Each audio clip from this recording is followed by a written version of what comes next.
Hello বন্ধুরা, welcome to our channel. তোমরা সবাই কেমন আছো? আশা করছি খুব ভালো আছো, আর আমিও খুব ভালো আছি। আজকে আমি চলে এসেছি তোমাদের সঙ্গে দেখা করতে আবারও একটা রেসিপি নিয়ে, বাঁধাকপির তরকারি।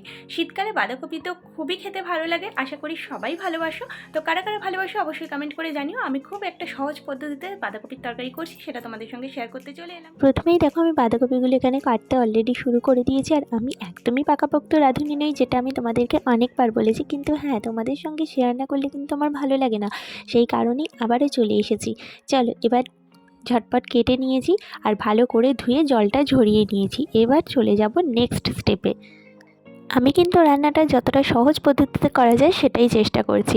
প্রথমেই দেখো কড়াইতে তেল নিয়ে একটুখানি শুকনো লঙ্কা আর এদিকে তেজপাতা দিয়ে দিয়েছি। কিছু সময় ধরে এটা ফ্রাই করার পর তারপরে আমি দিয়ে দিলাম 5 ফোড়ন।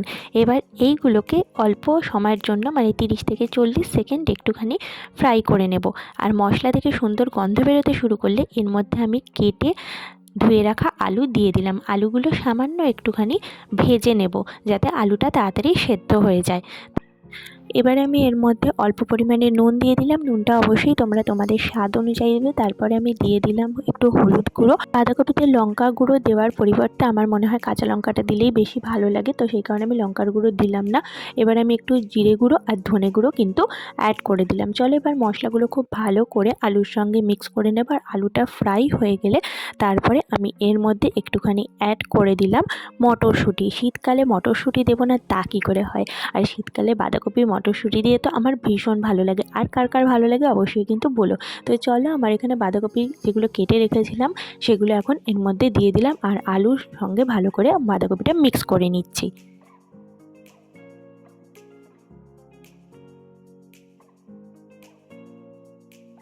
এখানে আমি 2টো কাঁচা লঙ্কা অ্যাড করলাম। আসলে এই যে কাঁচা লঙ্কাগুলো আনা হয়েছিল না, ভীষণ ঝাল ছিল, তাই আমি 2টোর বেশি আর দিলাম না।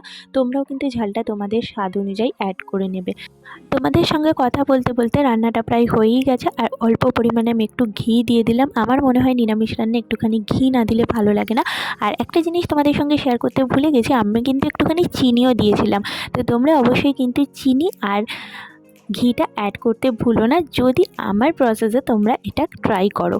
তো চলো ভিডিওটা আমি এখানেই শেষ করলাম। খুব তাড়াতাড়ি নতুন কোনো ভিডিও নিয়ে আবারও তোমাদের সঙ্গে দেখা করতে আসবো। ততদিন সবাই ভালো থেকো, সুস্থ থেকো। আর যারা এখনো চ্যানেলে নতুন সাবস্ক্রাইব করোনি, কাইন্ডলি একটু সাবস্ক্রাইব করে আমার পাশে থেকো। চলো সবাইকে টাটা।